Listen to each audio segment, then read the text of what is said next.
시간이 되는 것 같은 시작을 할까요? 네. 안녕하세요. 네, 인문 콘텐츠 학회 총무이사 류한조입니다. 저희 마지막 포럼이 한 지가 얼마 안 된 것 같은데 또 다가왔습니다. 음, 정식으로 오늘은 10월에 정식 발표가 있고요. 2021년 인문 콘텐츠 학회에서 2학기에는 산학 포럼을 진행하고 있고요. 10월에 발표자로 이영민 문화공방 TKB 대표이사님을 모셨습니다. 그 문화유산 활용 공연과 축제라는 제목으로 현장과 실무에 대한 다양한 내용을 녹여 발표를 준비하셨다고 합니다. 발표는 50분간 진행이 되고 이후 30분간 토론을 가지는 것으로 지금 계획되어 있는데요. 그러니까 보시면서 질문하실 것이 있으면 잘 적어 놓으셨다가 끝나면 질문해 주시면 좋을 것 같습니다. 많은 관심 부탁드리고 모두 두 손을 흔들어서 시작을 할 수 있게 맞아주시면 감사하겠습니다. 안녕하세요. 이영민입니다.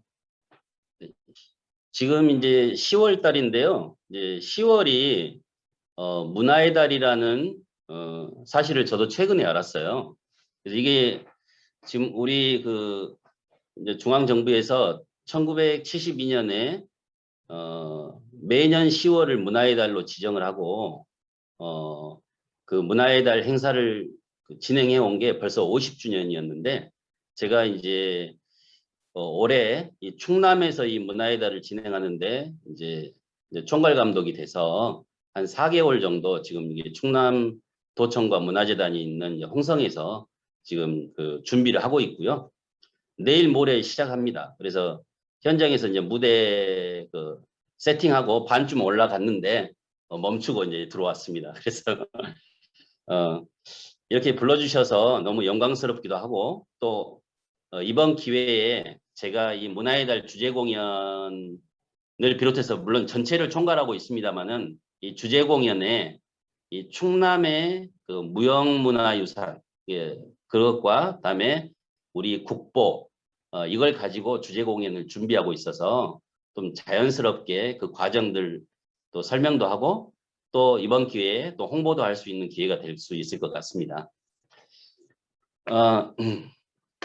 그래서 먼저 이제 오늘 발표를 위해서 이게 문화재하고 또 문화유산 또 관련돼 있는 축제들이 어떤 게 있고 이런 것들을 좀 조사해 보니까 의외로 문화재도 굉장히 많고 또 최근에 또 문화유산 관련된 축제들이 많이 새롭게 이제 생겨서 우리 국민들의 어떤 관심이 많이 높아진 게 아닌가라는 이게 생각을 해봤습니다.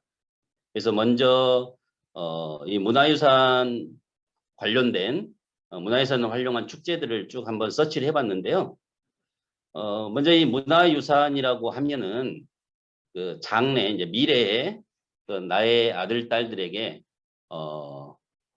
좀 더 물려줄 만한 가치를 지닌 이 사회적인 어떤 문화적인 소산 또 여러 가지 어떤 기술 관습 이런 어떤 정신적 물질적 이런 각종 문화재 문화 양식 따위를 이렇게 이제 포함한다고 되어 있었습니다. 그래서 이 그 물론 이제 국가 지정 문화재도 있고 또 시도에서 지정한 문화재도 있고 그다음에 이렇게 이제 유네스코처럼 세계유산으로 또 이게 지정된 것들도 있어요. 그런데 마침 지난해부터 그 세계유산 축전을 해오고 있었는데 코로나 때문에 그 대면으로 계속 못 하다가 올해 어떻게 좀 그 대면으로 하려고 다들 준비를 했었는데 공교롭게 그게 이제 8월부터 다시 그 코로나 확진자가 늘어나면서 대부분이 지금 다 비대면으로 온라인으로 진행을 했고 또 지금 현재도 지금 하고 있습니다. 그래서 우리 국내에 있는 유네스코 세계유산을 무대로 해서 각종 공연, 그다음에 체험과 또 재연 행사 등을 하는 건데요. 일단은 먼저 그 8월 달에 지금 제가 있는 이 장소가 지금 충남문화재단인데 충남문화재단에서 준비했던 이 백제 역사 유적지구 이제 공주 부여 익산인데요. 이곳에서 이 찬란한 유산 다시 백제로라는 그 주제로 이 세계유산 축전을 진행을 했었습니다. 근데 처음 진행을 할 때는 다채로운 어떤 ICT를 결합한 주제 공연이랄지 드론 뭐 불꽃 축제랄지 이렇게 좀 이게 의기롭게 시작을 준비를 했는데 코로나로 인해서 많이 이제 그 프로그램들이 좀 수정이 됐고 비대면 형태의 무관중으로 이제 온라인으로 이제 진행을 하게 됐고요. 안타깝게도 또 이게 그 축제 추진위원회에 또 이게 확진자가 나오면서 굉장히 좀 혼란스럽게 좀 진행을 했던 사례였던 것 같습니다. 그리고 이제 지난달에 이제 그 안동에서도 이 안동의 어떤 세계유산 인류의 미래가치라는 주제로 화해마을하고 도산서원, 그다음에 병산서원 등에서 진행을 했었고요. 이제 불과 며칠 안 됐죠. 이제 지난주까지 이제 수원 화성에서 또 세계유산 축전을 했었습니다. 물론 이제 저도 그 온라인 그 유튜브나 이런 그 채널들을 통해서 좀 훑어봤는데요. 여러분들도 시간을 내서 한번 보시면 참 좋겠다라는 생각을 했거든요. 그리고 이제 지금 그 제주에서 진행 중에 있습니다. 그래서 약 17일간 진행을 하는데 이제 10월 1일부터 17일까지니까 며칠 남아 있죠. 그래서 여기도 한번 그 유튜브를 통해서 그 온라인으로라도 한번 참여해 보시면 좋겠다라는 생각이 들고요. 그리고 대한민국 무형문화재 대전이라고 해서 이 전주에서 전주에 이제 국립무형유산원이 있습니다. 그래서 국립무형유산원하고 문화재청이 이제 주최를 하고 한국문화재재단이 이제 주관을 해서 우리 전통 문화를 좀 활성화시키고 또 무형문화재 가치 확산을 위해서 우리나라의 대표 무형문화재 축제 형태인데요. 공연, 전시, 시연, 체험 등을 한 자리에서 즐길 수 있도록 준비를 했고 이거 역시 이제 지난주에 끝났습니다. 그래서 이 자료들이 업로드되어 있기 때문에 같이 한번 살펴보면 다양한 체험을 할 수 있지 않을까 생각됩니다. 그리고 이제 온라인으로 진행되고 있는데 그 서울의 무형문화축제가 있습니다. 지금 현재 하고 있어요. 이제 11일 날 시작을 했고요. 서울은 이 서울하고 이북고도위원회에서 같이 그 서울 지역의 무형문화재뿐만 아니라 이북고도의 무형문화재도 함께 이제 선보이는 행사입니다. 그래서 최근에 이런 그 문화재 관련된 축제들이 많이 잇따르고 있어서 좀 관심 있게 좀 보고 있습니다. 이제 그리고 이제 전국적으로 가장 많이 성공한 케이스라고 해야 되나요? 처음에 2015년에 정동 야행이 시작된 이후에 2016년에 9개 지자체 그리고 계속 늘어나다가 지금 2019년까지 이제 굉장히 관람객들도 많이 왔었고 또 이게 도시에서 이루어지는 그 야간 축제라는 매력으로 인해서 굉장히 이제 그 성공적으로 안착을 했던 이 문화재 야행인데요. 그러니까 지난해도 이제 37개 그리고 이제 올해 42개 도시가 이제 선정이 돼서 이 문화재 야행을 온라인으로나마 지금 이제 진행을 하고 있습니다. 그래서 이 문화재 야행 프로그램은 이 문화재가 그 일정 한 구역 내에 좀 밀집돼 있는 지역을 좀 거점으로 해가지고 이제 그 지역의 특색 있는 어떤 역사 문화 자원을 활용해서 문화재를 야간에 개방을 하는 겁니다. 그래서 체험, 공연, 또 전시 등 이 문화재 야간 프로그램을 향유할 수 있도록 이 도시명 야간 축제 그 이벤트라고 할 수 있겠고요. 해외 사례를 보니까 이제 1989년에 핀란드 헬싱키에서 먼저 시작을 했습니다.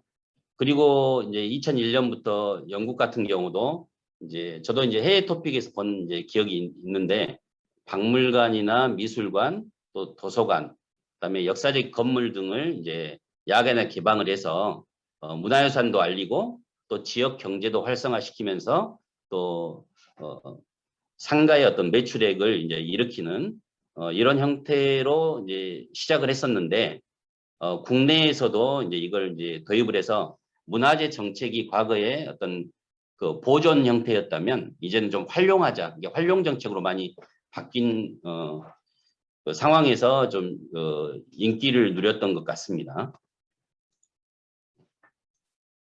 그래서 이 문화재 야행의 어떤 이제 목적을 보면 이제 지역의 이제 전통 문화유산인 문화재의 컨텐츠 가치를 확산하고 또 관심을 증폭시키는 게 첫 번째 목적일 것 같고, 이제 이를 통해서 이 서울 중심의 축제에서 좀 벗어나서 지역의 분산적 축제로 기획을 해가지고 한류의 어떤 확산을 총체적으로 그 확산에 기여하자.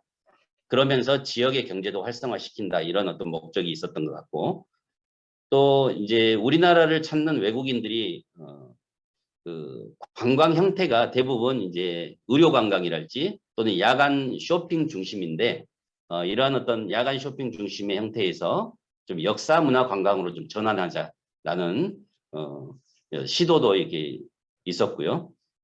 그리고 이제 우리나라가 이제 2015년 이 시점부터 전 세계에서 이제 마이스 강국으로 국제회의 유치에 이제 최선두에 서고 있는데, 이런 마이스 산업에 좀 대비하고 문화재 관광 콘텐츠 개발을 통해서 이런 그 새로운 문화재 관광 요구에 부응하기 위해서 시작을 했었습니다.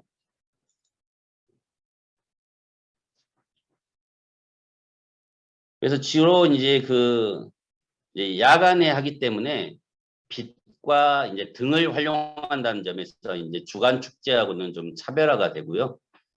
주간에 찾아오지 않던 관광객들이 이제 야간에 찾아오게 하면서 체류형 관광, 그다음에 문화재에 대한 새로운 관심, 이런 것들을 이제 도출해 냈고, 그리고 이 이제 아주 오래된 역사가 아니라 근대, 이제 우리 이제 근대 한국 역사에 대한 관심을 많이 촉발했던 계기가 되지 않았나.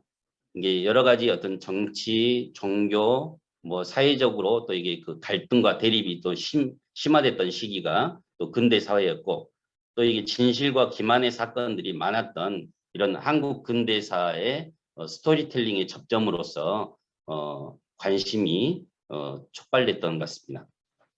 그리고 이제 이 문화재 야행은 전국적으로 이게 지정된 도시에서 진행을 하고 있습니다만은, 달 밝은 밤 살며시 떠나는 야행 8야라고 해서 똑같은 프로그램을 진행을 함으로써 이제 명확하게 정체성을 부여하고 있어요. 그래서 그 야경, 뭐 야경은 이제 야간에 보는 경치겠죠. 예, 그리고 이제 야로 야간에 산책을 하면서 이제 걷는 이런 투어 형태의 프로그램이고, 이제 밤에 듣는 이야기라고 해서 이제 야사가 있고, 다음에 야화, 이제 전시 형태죠. 이제 사진이나 그림 같은 것을 관람하는 형태가 될 것이고, 다음에 이제 밤에 보는 이제 공연 형태입니다. 그래서 야설이 있고, 다음에 이제 음식, 그래서 야식과 다음에 이제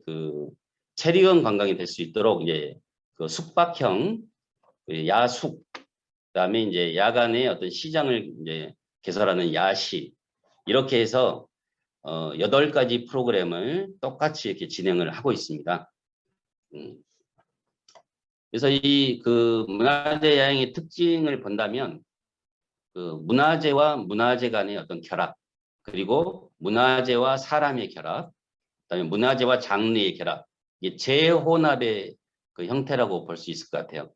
그리고 최근에는 IT 기술들이 많이 이제 소프트웨어 기술이 발전하면서 이런 미디어 매체, 그다음에 인터페이스에서의 어떤 소프트웨어의 어떤 재혼합, 이런 것들이 좀 활발하게 이루어지고 있는 것 같습니다.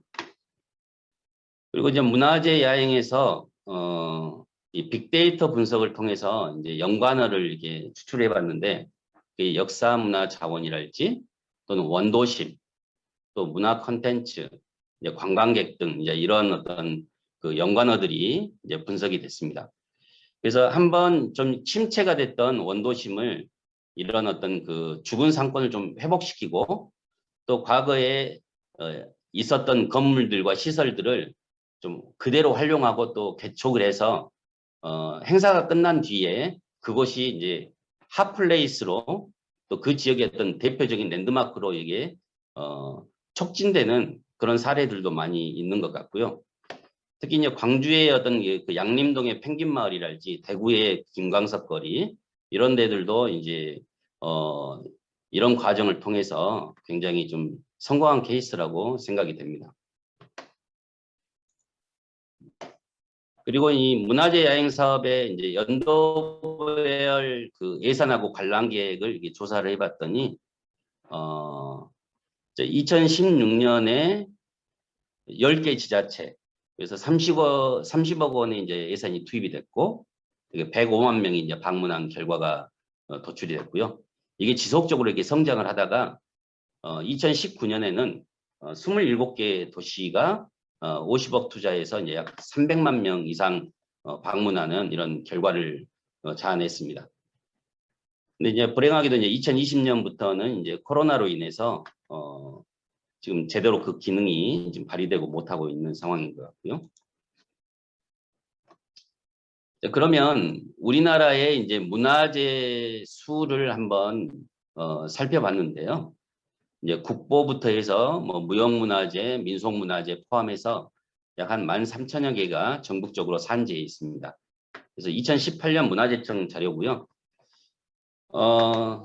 지금 그 2020년에 국가 지정 문화재는 약 한 134건이고 이 중에 이제 134건이 신규로 이제 지정 또는 등록됐고 이제 12건이 해제됐습니다. 그래서 총 5,028건이고 이제 전년도 대비해서는 2.5% 증가한 수치고요.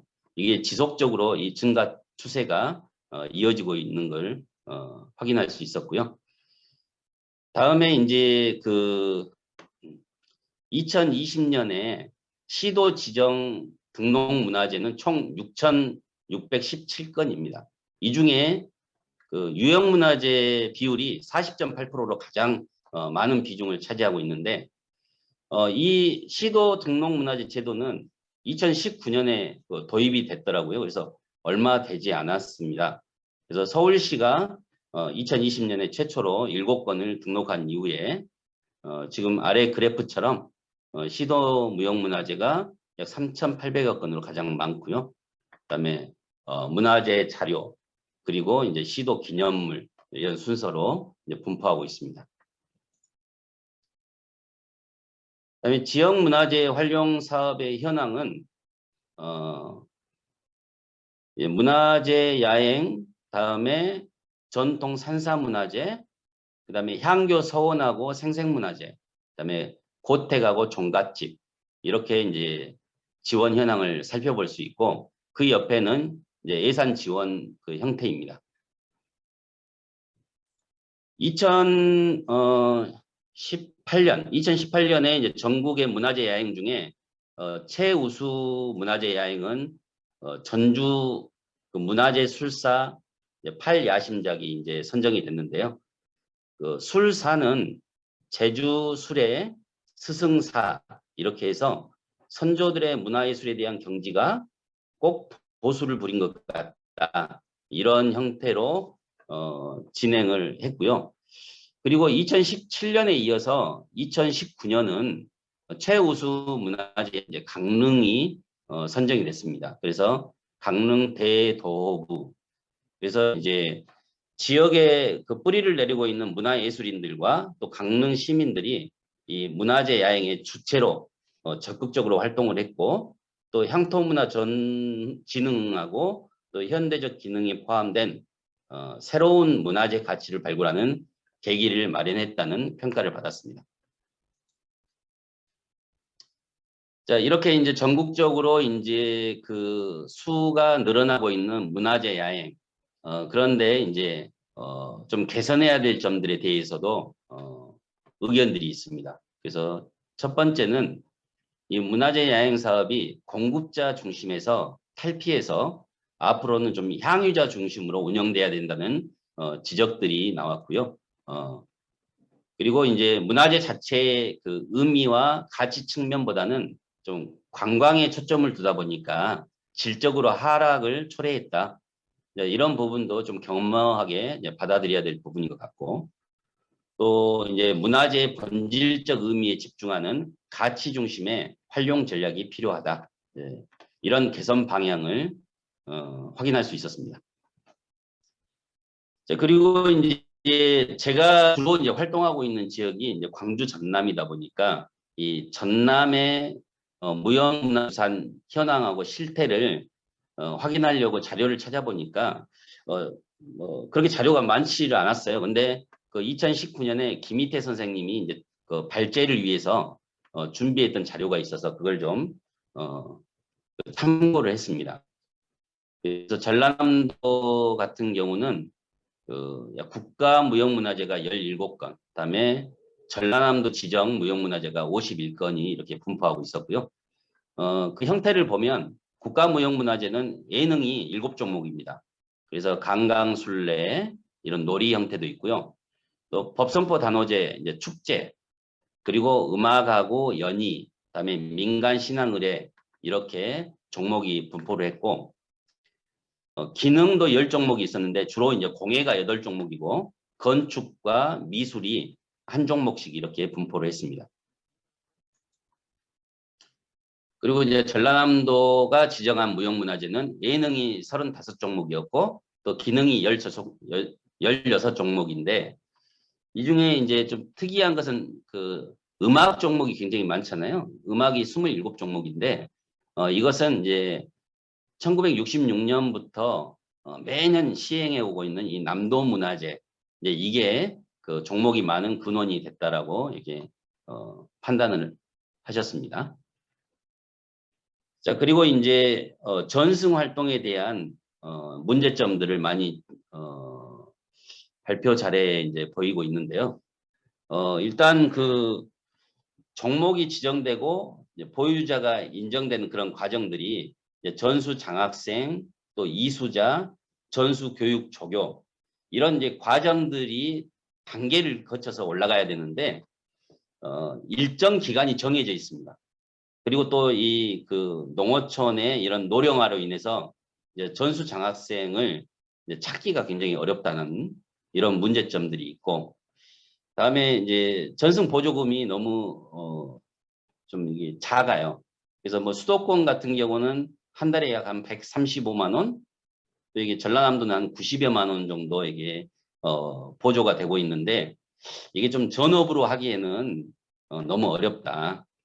그리고 또 이 그 보조금 지원하고 또 이게 무형문화재 그 공개 사업 지원이 좀 활성화가 돼야 되는데 여러 가지 어떤 그 도내 축제나 문화예술 행사하고 연계하는 데 있어서도 좀 이게 거부감이 좀 있어서 이런 것들을 좀 적극적으로 좀 활용할 필요성도 있겠다라는 지적도 있었고요. 또 이제 이게 이제 기록화 사업이 굉장히 중요하죠. 그런데 이제 과거에는 95년부터 96년까지는 당시에 지정된 종목을 대상으로 해서 비디오하고 CD 작업을 했었습니다. 그리고 이후에는 2011년부터 전남 무형문화재 영상 기록화 사업을 16종을 해왔고, 그리고 이제 현재 전남 문화예술 아카이브 구축 사업도 이제 진행하고 있는데, 이것들이 그 앞으로는 무형유산 기록화 사업하고 또 연차적으로 좀 체계적으로 연계할 필요성이 있겠다라는 의견도 있었습니다. 그리고 이제 몇 가지 문제의식을 이제 도출하셨는데요. 그 중에 아직 지정되지 않은 유산이나 미래의 무형 자산에 대한 관심이 필요한데 이러한 어떤 관심들이 많이 전무하다. 그래서 이런 어떤 관심을 증폭시키는데 좀 이게 그 필요성을 이제 제기하셨고, 다음에 이제 인간문화재 분들의 요구사항이 이제 아까 말씀드렸듯이 재정 지원이 좀 더 현실화됐으면 좋겠다라는 거하고 이제 전수 체계 구축이 전수 장학생하고 이수자 기간을 좀 단축해주면 좋겠다라는 이런 요구들도 있었습니다. 자, 그리고 이제 고령의 이제 보유자가 별세한 경우에 이 규정상 자격이 이제 따라주지 않더라도 좀 오래전부터 전수를 해오고 있었던 게 이제 증명이 된다면 좀 보유자로 인정하고 후계 체제로 갖춰야 된다라는 이런 의견들도 도출이 됐었습니다. 그래서 저는 이제 이제 광주하고 전남을 기반으로 해서 지역에서 활동하고 있고 또 그곳에서 이제 연극을 만들고 또 문화기획자로 이제 살아가면서 이 지역 문화 유산에 대한 좀 관심이 필요하다. 그래서 이제 지역의 역사, 인물, 문화재, 명소 이런 원천 소재를 연극과 뮤지컬로 만드는 제2의 창작 작업들을 전개를 해오고 있는데요. 아직은 많이 부족합니다. 그래서 이제 몇 가지 쭉 이제 발췌를 해봤는데요. 지금 제가 있는 이 충남에서 이 동학이 시작됐죠. 동학이 시작됐고, 그다음에 전북에서 황토현에서 접전이 있었고, 그다음에 마지막 전투. 이게 저기 동학혁명의 마지막 전투가 전남 장흥의 석대들 전투입니다. 그래서 이곳에서 전국에서 모여든 약 3만 명의 동학군이 1차, 2차, 3차의 접전을 통해서 마지막까지 항전을 했는데 끝내 이제 전멸을 했죠. 그래서 이 아픈 기억을 이 장흥이 고스란히 갖고 있어요. 그래서 그때 당시에 이 동학군의 후손들도 지금 살고 있고 또 이 동학군에 맞서서 광군이 또 일본군하고 합세해서 동학군을 진압했기 때문에 또 그 후손들도 지금까지 이 지역에 살아가고 있기 때문에 굉장한 어떤 대립과 갈등들이 많습니다. 그래서 이걸 물축제라는 축제를 통해서 좀 더 화합하고 화해하는 계기를 마련하기 위해서 프로그램에 녹여내는 작업들을 꾸준히 하려고 노력을 했어요. 그런데 매번 그게 승인이 되지 않았습니다. 그래서 이제 굉장히 이제 뿌리 깊게 갈등들이 존재했기 때문에 근데 다행스럽게 물축제 10회 때 개막식 때 이 물싸움 난장을 이 동학군과 그다음에 농민군으로 나눠서 화합의 어떤 제전으로 만들 수 있는 계기가 있어가지고 이 개막식에서 한번 시도를 하면서 그 뒤로는 좀 더 이제 자연스럽게 그 물풍선을 던지는 프로그램이랄지 이런 다양한 프로그램에 이 동학의 이야기를 녹여낼 수 있게 된 계기가 되었었고요. 특히 우리는 잘 알지는 못하는데 이방원 장군이랄지 또는 22살에 잔다르크 같은 여장군이 있었습니다. 그래서 이소사라고 하는데요. 일본의 어떤 신문들을 찾아봐도 다 나옵니다. 굉장히 말을 타고 앞장을 서서 동학군의 어떤 리더 역할을 했던 이 여성 장군 그리고 14살에 꼬마 장군도 있었어요. 그래서 최동린이라고 이 꼬마 장군에 대한 이야기도 있고 다음에 이 동학군이 여기서 전멸하면서 전부 땅 끝까지 도망을 칩니다. 그게 이제 장흥의 회진면인데요. 그 회진면에 그 앞에 그 섬들이 있어요. 그 섬들이 이제 완도하고 이렇게 고흥 이렇게 다 이어지죠. 그런데 그 동학군들이 도망쳐 오는데 일본군들이 끝까지 추격을 합니다. 그런데 이 윤성도라는 소년 뱃사공이 하룻밤에 500명을 저기 여러 차례에 나눠서 그 인근 섬으로 다 도피를 시킵니다. 그래서 그 동학군들이 생존을 해서 나중에 이제 고향으로 돌아갔고 그게 이제 증언으로 나오는데요. 이러한 여러 가지 어떤 이야기 소재들이 굉장히 많이 있습니다. 그래서 이것들을 좀 더 연극이나 또는 다양한 어떤 축제의 컨텐츠로 접목하는 이런 필요성을 좀 많이 느끼고 있었고요.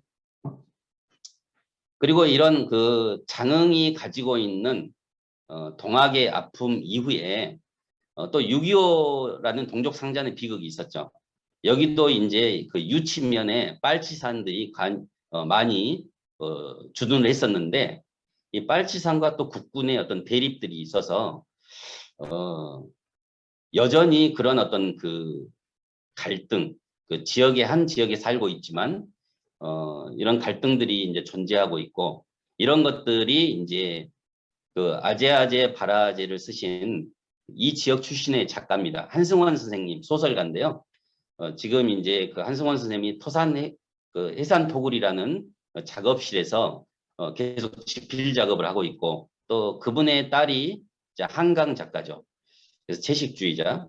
근데 이 그 한승원 작가가 유일하게 그 희곡으로 이 빨치산과 그 이후에 대학 운동권까지의 어떤 과정을 갈등의 과정을 3대에 걸쳐서 이게 쓰신 작품이 있습니다. 그래서 그 작품을 장흥의 지역 주민들을 이렇게 모아서 연극 아카데미를 운영을 했어요. 한 7년 정도 운영을 했는데요. 그래서 가장 이제 2012년에 그분들하고 같이 이 연극 아버지를 직접 제작을 해가지고 전국의 8개 도시를 이제 투어했던 그런 이제 경험이 좀 기억이 나고요. 그리고 또 이제 이 전남 문화재로 지정돼 있는 해동사라는 곳이 있습니다. 근데 이 해동사는 안중근 의사의 사당이에요. 그래서 안중근 의사하고 아무 연고도 없고 연관성도 없는 장흥에서 이 안중근 의사를 지금 모시고 있는데 이게 이제 그 죽산 안시 그 수능 안시죠. 안중근 의사님은 이제 수능 안시인데 그 남한의 후손들이 없기 때문에 이 죽산 안시의 집성이 있는 장흥에서 안중근 의사의 사당을 만들어 놓고 이렇게 이제 오랫동안 그 유패를 모시고 있습니다. 그래서 최근 이제 지역적인 관심이 좀 이제 그 촉발이 돼서 해동사에 관련된 프로그램들을 좀 만들고 있고 또 내년 그 순국일 안중근 의사의 순국일에는 이 단지 손 단지로 제작된 단지연을 만들기로 했어요. 그래서 그걸로 전국 연 날리기 대회를 좀 열어서 좀 안중근 의사의 해동사를 좀 더 그 알리고 또 의미를 그 만들어가는 그런 시간을 가질 계획을 세우고 있고요. 그리고 이제 장흥이 과거에는 정안현이었습니다. 그런데 고려 인종이 왕으로 이곳 장흥 출신의 공해태우를 이제 왕으로 맞이하면서 저기 정안현을 부로 승격시켰습니다. 그리고 길게 흥하라는 뜻에서 장흥이라는 지명을 내려줘서 그 이야기를 가지고 연극을 처음에 만들었어요. 그래서 공해태우라고 그래서 이제 장흥에서 공연을 하고 또 이제 한국문화예술연합회 이제 기획 공연으로도 선정이 돼서 이제 광주 같은 데에서도 공연을 했는데 이 작품을 한편으로 끝내기가 너무 아쉬워서 그 고려 인종과 공해태우하고 관련돼 있는 역사적 사실들을 좀 더 좀 더 이게 찾아봐서 이 삼국유사 그러니까 이 고려 인종 때 삼국유사를 만들었는데 김부식을 통해서 그래서 삼국사기죠. 삼국유사인가? 좀 헷갈리는데 예. 그래서 이제 그 삼국유사를 만드는 과정과 다음에 그 묘청의 난과 다음에 이자겸의 난을 극복해 나가는 과정까지를 2편으로 해서 이제 공연을 이제 완성을 했고요. 이제 3부작이 한 편이 남아 있습니다. 그래서 그 한 편은 내년 정도에 만들려고 생각을 하고 있고 이 세 작품을 연결하면 이걸 통해서 새로운 저기 크로스 미디어 그래서 이제 그 다른 매체로 영화화 한달지 드라마화 한달지 이러한 어떤 그 계획들도 세우고 싶은 그런 꿈을 갖고 있습니다. 그리고 이제 그 최근에 이제 광주에서 이제 그 시인 이제 박용철 시인의 이야기를 연극으로 만들어서 2년 동안 이제 공연을 했고 10월 5일 이게 지지난주에 이제 마지막 그 시즌 2의 공연을 마감을 했습니다. 그래서 우리 광주 사람들이 가장 좀 알았으면 좋겠는데 너무 이분에 대해서 몰라서 좀 안타까운 마음에서 이제 연극으로 만들었는데 다행히 최근에 많은 관심을 가져주셔가지고 광주 서구에서도 하고 동구에서도 하고 또 광산구에서도 초청을 받아서 이 영화에 대한 좀 일대기를 연극으로 만들었던 이제 사례입니다. 지금 시간이 많지 않아서 지금 이제 여기 문화의 달 이야기를 좀 하고 싶어요. 그래서 다음으로 좀 넘어가겠습니다. 제출된 그 자료를 좀 찾아봐 주시고요. 네. 자, 지금 이제 제가 이제 한 4달 됐는데요. 이 충남 홍성에 와서 이 대한민국 문화의 달 행사를 총괄하면서 어떻게 하면 이 충남의 이야기를 할 수 있을까? 충남의 역사 이야기를 할 수 있을까를 이제 고민을 했습니다. 그래서 충남의 무형문화재하고 다음에 충남의 역사 인물들을 쭉 이제 그 리스트업을 해서 검토를 했고 그 중에 이번에 뿌리문화, 이 충남의 그 뿌리문화를 주제로 해서 이 문화의 달 행사를 하는데 그러면 이 뿌리문화가 뭐냐? 그다음에 우리의 역사, 철학, 문학 이것들의 원초적인 근원은 뭐였느냐라는 것들을 좀 고민을 하다가 천문학을 생각을 했습니다. 그래서 이곳 충남 서산 출신이고 또 우리나라 땅에서 보이는 하늘의 모든 별자리 1467개의 별자리를 하늘 지도로 그린 류방택 선생님의 이야기를 충남의 무형문화유산하고 같이 융합해서 미디어 아트 공연을 한번 해보자라고 해서 그렇게 이제 기획을 해서 지금 이제 연습을 하고 있고요. 이제 내일 이제 리허설을 합니다. 이제 최종 잠깐 이 문화의 달 그 홍보 영상이 이제 한 30초 정도 되거든요. 이걸 잠깐 시청하고 가겠습니다. 한민족의 역사와 철학 그리고 문화를 충남에서 즐기세요. 2021 대한민국 문화의 달 50주년 충청남도 내포 신도시에서 펼쳐지는 다채로운 행사들 10월 15일 가을에 찾아온 내포 해의 날부터 10월 16일 은하수에 띄우는 내포 별의 날 10월 17일 문화와 낭만이 흐르는 내포 달의 날 그리고 다양한 문화예술로 가득한 홍해공원까지 충남에서 우리는 문화전령사가 됩니다. 2021 대한민국 문화의 달 충남. 네, 그래서 이제 그 천문을 가지고 이 컨셉을 풀다 보니까 당연히 이제 삼광 해, 달, 별을 이제 주목을 했고요.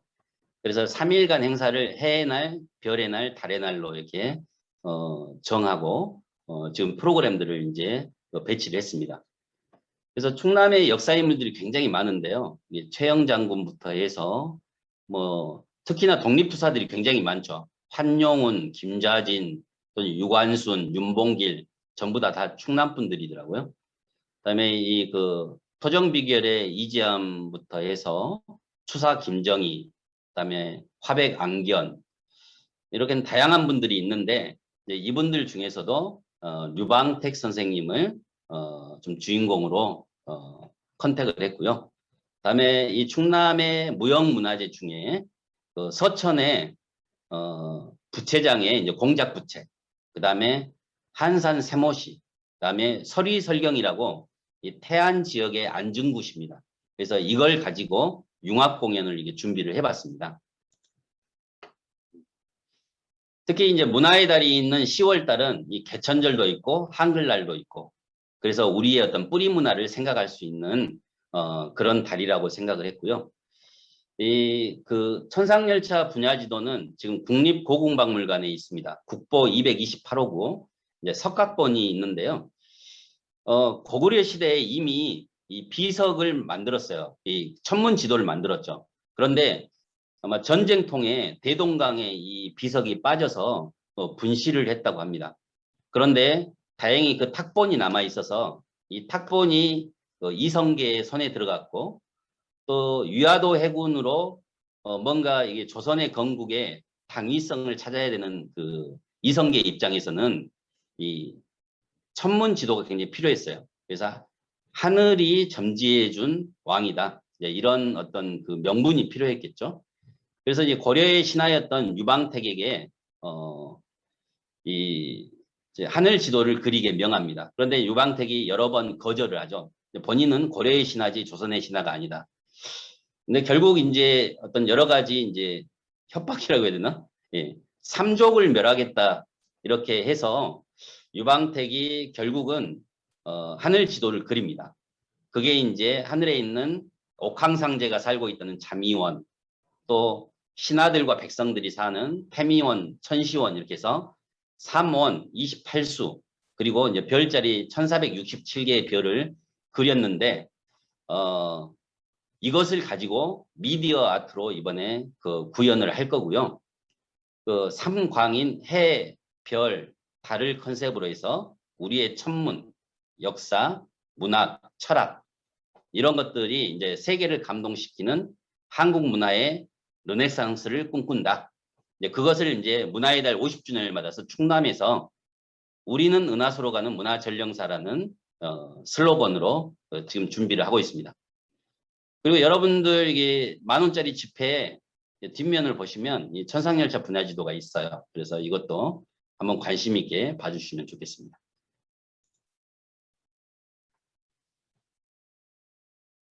자, 그래서 이 천상열차 분야지도라는 이 하늘지도와 또 충남의 무형문화재, 그 다음에 연극, 또 미디어 아트 융합 공연 이렇게 지금 준비를 하고 있고요.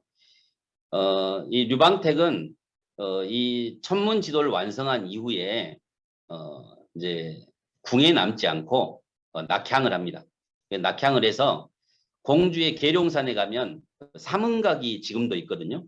이 삼흥각에 고려의 충신들이죠. 이 목은 이색, 야은 길제, 그다음에 포은 정몽주 이 세 사람의 위패를 모시고 제사를 지냈다고 합니다. 그래서 고려의 충신으로 남고 싶었던 의지를 이제 표현을 한 것 같습니다. 자, 그러면 이 미디어 아트와 연극과 융합될 이 그 충남의 무형문화재 이것들을 하나씩 소개를 한번 해보고 싶은데요. 먼저 이 멋있고 피다를 한번 보시겠습니다.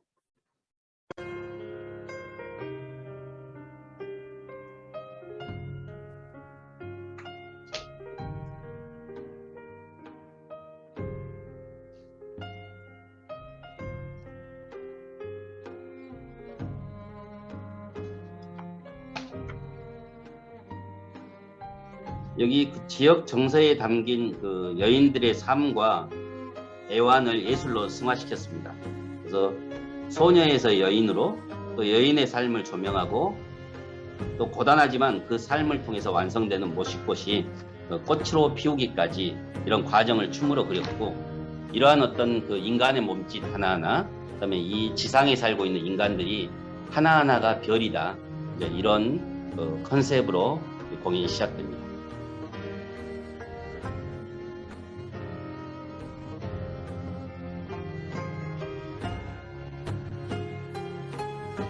그래서 시실과 날실 또 이제 여인들의 깊은 한숨과 눈물이 만들어내는 이런 삶의 흔적 이런 것들이 우리의 빛나는 문화다 이런 의미를 담았고요.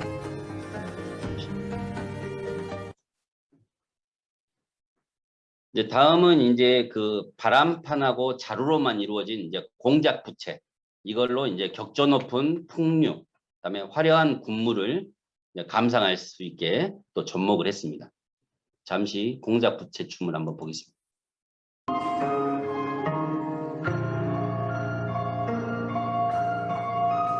공작 부채는 이제 이후에 나오는데요.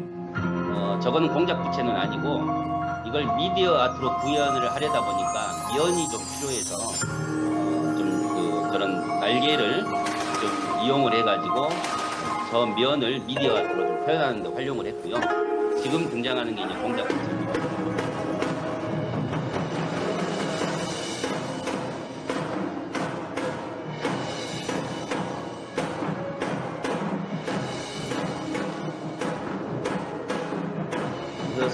서천의 이 공작부채는 둥근 모양의 부채로 손으로 쥘 자루는 공작새 머리 모양을 하고 있는 공예 작품.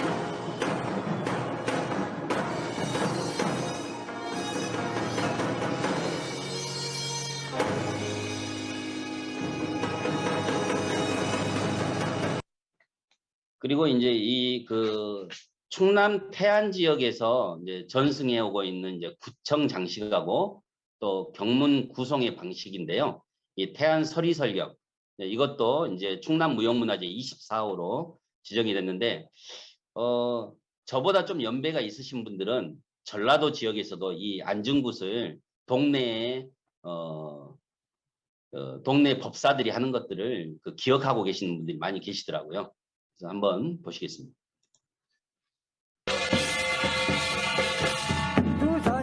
봉하야 칠보영마 흐른 영계 와룡산 전더 물렀다 강한도 설 위는 귀신을 잡아가두는 철망을 종이로 제작한 상징물입니다. 부적 같은 건데 이걸 칼이나 가위로 이렇게 오려내거든요. 그래서 이걸 이제 경청에 이제 설치를 하고요. 설경은 이제 법사가 인간의 문제를 신에게 신령의 도움으로 해결하기 위해서 경문을 구성한다는 의미입니다. 그리고 이제 다른 지역에서는 이제 주로 이제 무당하고 수가 춤과 노래를 통해서 이제 선굿, 서서 하는 것이죠. 선굿 구조를 띠고 있는데 충남 지역에서는 이 안중굿 형태가 좀 많이 전승되어 오고 있고요. 그리고 나서 이제 건물을 줍니다. 저게 저는 처음에 이제 지전인 줄 알았는데 지전이 아니고 손잡이 부분이 검으로 돼 있어요. 그래서 칼인데요. 귀신에게 강한 팀장님의 위험을 좀 보여주기 위해서 법사가 검을 들고 춤을 추고 또 안방에 있던 허리와 설경을 전부 다 칼로 쳐내서 없애고 칼로 춤을 추면서 귀신을 쫓는 신용을 합니다.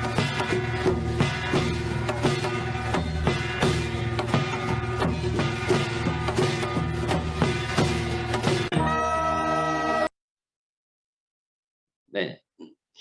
이렇게 이제 그 세 가지 무형문화재를 전부 이제 스튜디오에서 크로마키 촬영을 했습니다. 그래서 이걸 전부 다 이제 미디어 아트로 이제 구현을 해야 되기 때문에 지금 이제 작업실에서 이제 미디어 아트로 이제 30분 이제 분량이기 때문에 많은 인력들이 지금 투입이 돼서 준비를 하고 있고요. 특히 이제 고구려 고분 벽화 속에 있는 이제 별자리 이런 것들을 응용하기 위해서 그것들도 지금 이게 작업을 준비하고 있습니다.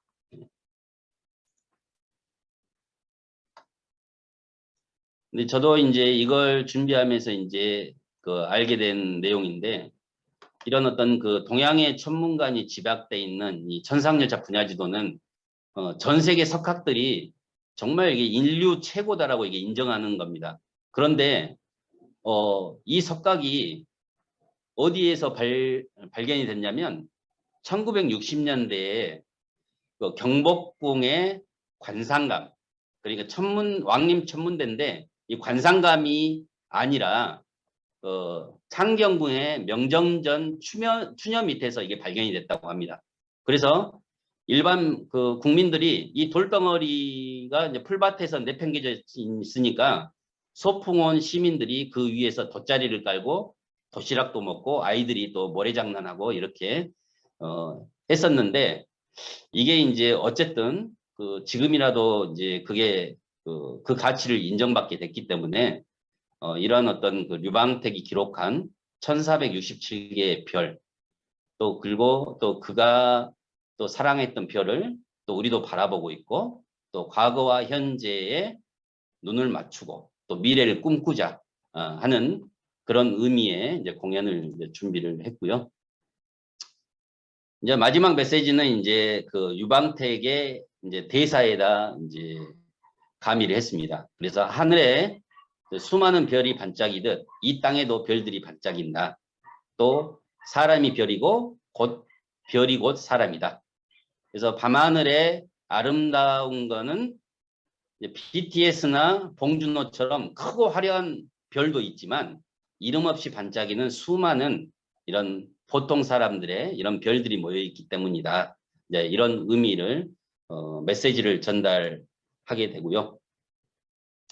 자, 여기까지 이제 그 설명은 마쳤고 지금 이제 홍보 타임입니다. 그래서 그 토요일 날 그 7시 반, 이제 7시 반부터 이제 실시간 스트리밍으로 이렇게 유튜브와 또 문화체육관광부 페이스북, 다음에 땡기지 어플을 통해서 많은 선물도 이렇게 주어집니다. 그래서 여러분들이 토요일 날 저녁에 시간을 내셔서 한번 우리 역사, 다음에 그 우리 문화 이런 것들을 공연으로 만들어낸 실황들 한번 지켜봐 주시기 바랍니다. 자, 이제 50분이 된 것 같습니다. 이상으로 마치도록 하겠습니다. 감사합니다. 엄청나게 시간을 잘 맞추어 주셨습니다. 네. 보시다가 궁금한 사안이 많으셨을 것 같은데 혹시 질문이 겹쳐지게 되면 조금 불편할 수도 있으니까요. 바로 질문하시기보다 채팅으로 먼저 말씀하시고 질문 기회를 받은 후에 말씀해 주시면 좋을 것 같습니다. 질문 있으시면 채팅으로 먼저 말씀해 주시면 좋겠습니다. 발표 자료는 저희 그 줌 채팅방에도 올라가 있고요. 그리고 인문 콘텐츠 홈페이지에도 올라가 있습니다. 네, 거기서 확인해 주시면 됩니다. 네. 선생님, 저 서울예술대학교 송희영이라고 합니다. 네, 안녕하세요. 네, 안녕하세요. 발표 잘 들었고요. 여기 질문지를 쓰려니까 너무 말이 길어갖고 제가 말씀을 드리겠습니다. 네, 오늘 발표 너무 감사드리고, 특별히 제가 개인적으로 이제 프랑스에서 이제 시작이 된 이제 송엘리미에라 그래가지고 미디어 파사드형 이런 공연형 이제 지역 축제들이 이제 프랑스에부터 시작이 돼가지고 거기 제가 관심이 많아서 오늘 특별히 선생님 강의를 재밌게 들었고요. 조금 너무 방대하기 때문에 좀 질문을 드리기가 좀 그런데 그냥 질문이라기보다 관심사가 같기 때문에 교수님이랑 한번 얘기를 좀 하고 싶은 게 이제 2가지가 있습니다. 그러니까 문화유산을 활용한 이런 공연 콘텐츠 하는 것이 여러 가지 목적이 있지만 첫째는 이제 우리 전통문화유산을 자연스럽게 자연스럽게 이렇게 전승을 하고 보존하는 그런 공연 예술에 가는 어떤 그 특성에 의해서 자연스럽게 후손들에게 이렇게 전수가 되면서 그 속에 숨어 있는 수많은 민속적인 그런 자원들이 있다고 봐. 춤이나 노래나 놀이 이런 것들이 이제 있어서 이제 그런 게 있는데 근데 그것이 첫째 고착되는 것이 그 지역의 어떤 브랜드 효과라고 할지 내지는 이제 장소성 이제 이런 콘텐츠가 되는 게 있는데 2가지가 있다고 봐요. 하나는 이제 프랑스의 그런 미디어 매핑 이런 그런 공연들처럼 그 건물에나 아니면 그 지역의 역사적인 아까 종종 아까 인물이나 아니면 전쟁이라든지 학살이라든지 이런 트라우마적인 거를 이제 공연 예술로 해가지고 기억의 역사 작업을 통한 역사 바로쓰기 이런 거에 대한 효과도 있고 그러면서 그것이 장소성이 된 게 있고 또 하나는 어떤 건물이나 그런 장소 특정적 그걸 떠나서 아까 말한 태안에서 무슨 전승되는 공연이 있다던가 선생님 제가 사실 아까 학생이 있어갖고 집중을 못해서 놓친 게 많은데 한마디로 말하면은 그 지역의 장소성을 얘기할 때 그 어떤 특정한 지점이나 어떤 장소에 얽힌 그런 스토리텔링 하는 게 하나가 있을 것이고 문화 자원 관점에서 그 지역만이 가지고 있는 문화재나 공연 전통이나 이런 거를 이렇게 재생시키는 그 2가지가 저는 그 지역의 브랜드나 장소성이 있다고 보는데 교수님께서 보시기에는 우리나라 관점에서 어떤 게 더 전망이랄지 어떤 더 가능성이 있을지 한번 그냥 고개를 듣고 싶고요. 또 하나는 지금 이제 어떻게 생각하면 중앙 정부의 어떤 그 격려에 힘입어 가지고 지방마다 문화재 여행을 하나의 뭐 유행처럼 하고 있는데 저도 많은 경험은 없지만 이제 종종 가볼 기회가 있으면 천편일률적이거든요. 그냥 이렇게 전통 옷 입고 퍼레이드를 한다든지 결혼식을 재현한다든지 뭐 근데 거기 더 이상의 거기 나가지 못하는 그런 한계가 있어 지역적인 차별성이나 이런 거가 참 보기가 힘든 것 같습니다. 근데 교수님께서 보시기에 현장에서 많이 하고 계셨고 오늘도 발표가 나오신 걸로 아는데 어느 지역이 좀 더 발전이 있는지 이런 얘기를 좀 해주시면 감사하겠습니다. 관유 공유 차원에서요. 네. 뭐 이제 어떤 게 더 이제 가망이 있고 또 이게 더 이게 유망한지 이제 이런 것들은 그거는 이제 어떤 그걸 이제 대하는 이제 컨텐츠인들의 이제 그 관심사가 더 중요할 것 같아요. 그래서 이제 저 같은 경우는 그 지역의 어떤 그 역사적인 그 인물이랄지 또는 이야기들을 이제 현대의 어법으로 다시 이야기를 해야 된다고 보거든요.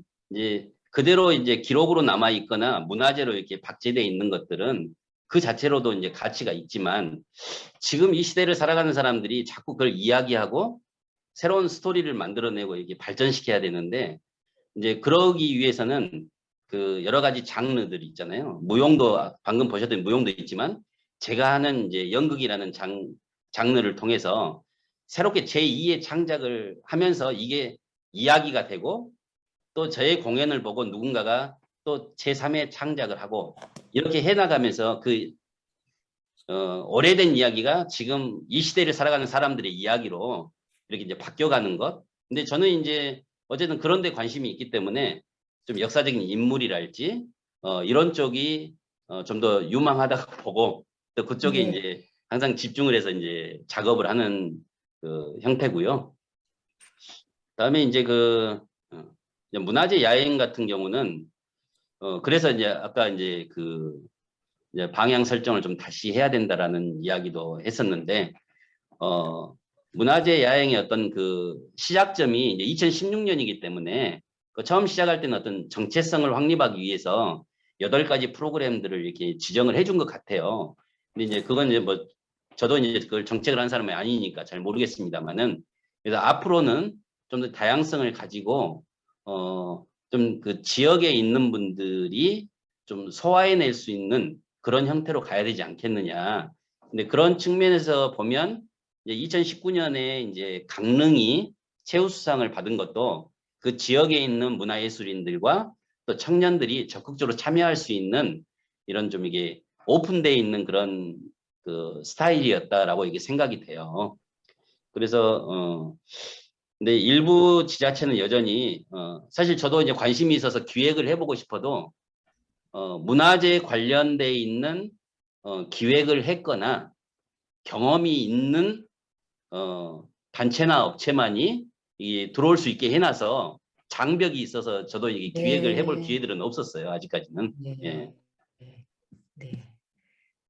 네, 네, 선생님 근데 좀- 감사합니다. 근데 제가 아까 전망이나 뭐 그런 걸 여쭌 거는 제가 말을 하나 빼뜨렸는데 이제 어찌됐든 민간이 하든 지자체가 하든 이제 예산이 투여가 되는데 효과성에서 좀 지속적이지 못하고 이제 이례적으로 끝나거나 아니면 용역한 사람한테 이제 용역비 지불하고 지역의 그 자원이 그 뭐라 그러죠? 이월이 안 된다, 그러니까 저 연속이 안 된다는 그 점 차원에서 여쭤봤던 겁니다. 네. 네. 그래서 인물 얘기하시는 건 저는 좋다고 봅니다. 그 지역 다른 지역과 차별성을 하려고 그러면 그 지역에서 난 인물만큼 차별성을 대변하는 게 없기 때문에 인물 이야기라든지 그 인물이 겪었던 헤쳐왔던 우리 역사를 얘기를 콘텐츠 통해서 함으로써 그게 교육적인 차원이 됐든 엔터테인먼트 차원이 됐든 그 지역의 이야기를 하는 것이 역시 그렇다는 점에서 저도 동감하는 바입니다. 감사합니다. 네. 네. 그래서 이제 우리 전통하고 그다음에 현대가 이게 좀 재혼합되는 이런 것들도 있지만 이제 우리 문화가 좀 국제화, 이제 세계화를 위해서 국제 감각까지 좀 이게 재혼합되는 이제 이런 것들도 좀 이렇게 생각을 해볼 분야가 아닌가 이런 생각 듭니다. 네. 네, 감사합니다. 네, 뭐 다른 분들도 질문이 있으시면 네, 말씀해 주시면 좋겠습니다. 혹시 채팅을 안 하고 이렇게 육성으로 질문 드려도 될까요? 예, 제가 채팅을 말씀드렸던 건 네. 그 말이 겹칠까봐 네, 질문 네. 있습니다라고 하시면 기회를 드리려고 말씀을 드린 거고요. 네, 채팅으로 네. 질문을 쓰라는 말은 아니었습니다. 네. 시간이 좀 남는 것 관계로 제가 좀 질문하겠습니다. 경상북도 콘텐츠진흥원의 송주호 매니저라고 합니다. 반갑습니다. 네, 안녕하세요. 일단 그 문화유산 활용 관련해서 이렇게 발표를 잘 해주셔서 이렇게 많은 도움이 됐고요. 일단 저는 좀 궁금한 사항이 아까 말씀하신 이제 야행에서 팔야에 대해서 이렇게 야경, 야로 뭐 등등 야수, 야시장까지 해서 이렇게 이제 그 어떻게 보면 이제 관광 자원적 요소로 이렇게 그 분류를 하셨는데 이게 혹시 이제 이 분류 체계가 어떻게 이렇게 좀 기준이 되시는 어떤 부분에서 기준을 잡으셨는지 부분과 그리고 이제 뭐 아까 전에 그 교수님들께 말씀을 주셨지만 이 팔야를 어떻게 플랫폼 할 수 있을지에 대한 고민이, 그러니까 플랫폼이라는 게 이제 지속적으로 그 그 단순히 이제 매번 바뀌는 행사 차원이 아니라 이게 어떤 고유한 문화 형태로 혹은 관광 형태로의 플랫폼으로서의 어떻게 발전을 할 수 있을지에 대한 좀 고민이 좀 들더라고요. 그래서 거기에 대한 좀 해답을 좀 가지고 계신지 해서 질문을 드렸습니다. 아, 이 문화재 야행은 저도 이게 제가 진행하는 입장은 아니고 이 문화재 관련돼 있는 축제들을 좀 먼저 소개를 좀 해드리고 싶어서 제가 이제 검색을 해서 그 준비를 한 거고요. 이건 이제 저기 문화재청에서 이 똑같은 프로그램을 진행할 수 있도록 이게 이제 그 규정을 지은 것 같아요. 그래서 이제 어떤 이제 초반이기 때문에 명확한 어떤 정체성을 부여한다 이런 어떤 측면에서 이 8개의 그 야행 프로그램을 똑같이 진행을 해라 전국적으로 이런 게 어떤 규정이 돼 있는 것 같고 이제 이게 이제 저도 이제 제가 이런 것들을 이제 그 기획을 한 건 아니고요. 초창기에는 이렇게 했더라도 이제 앞으로는 좀 더 이게 바뀌어 가야 되겠다.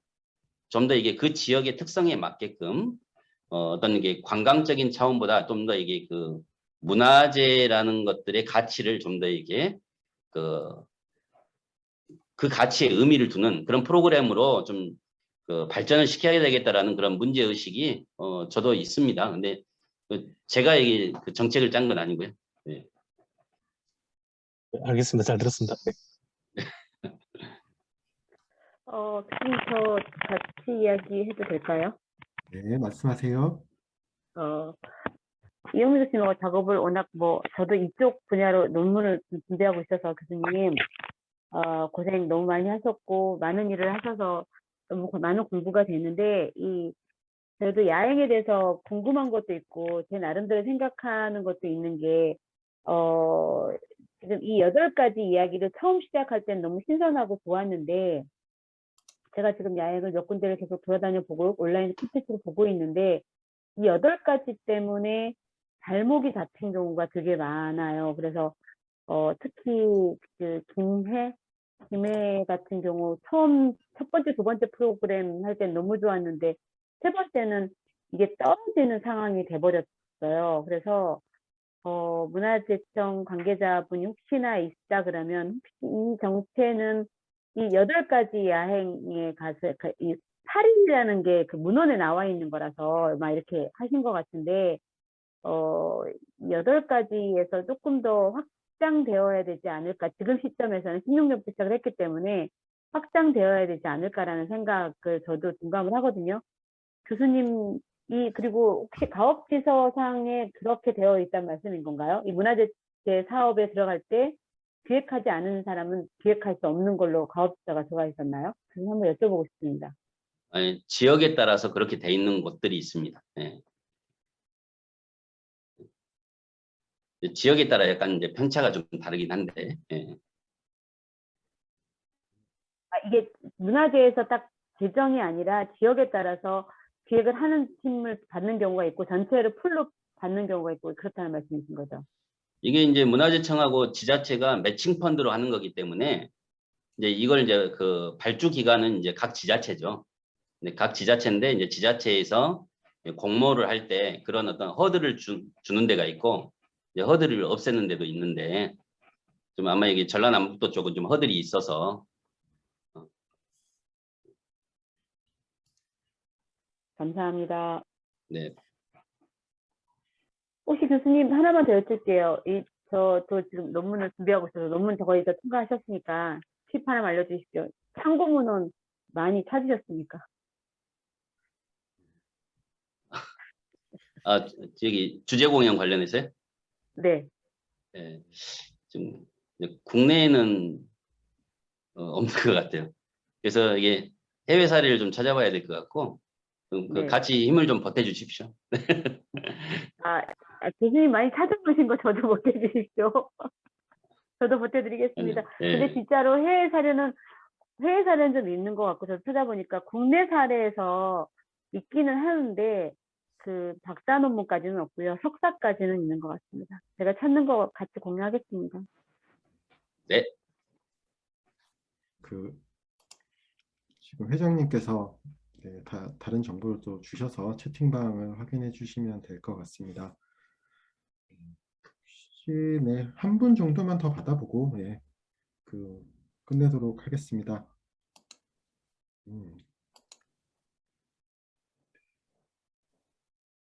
네, 선생님 제가 질문 하나 드려도 될까요? 네. 네, 말씀하세요. 네, 안녕하세요. 전 경성대학교 글로컬문화학부에서 있는 김민옥이라고 합니다. 이영민 선생님 발표 잘 들었습니다. 네, 예, 안녕하세요. 네, 선생님 안녕하세요. 오랜만입니다. 네. 네. 네, 선생님 저 한 2가지 정도만 질문 드릴게요. 그래서 지금 하시는 그 공연들이 대부분이 지역의 역사, 인물이라든지 문화유산을 활용한 창작 공연 형태가 많으시잖아요.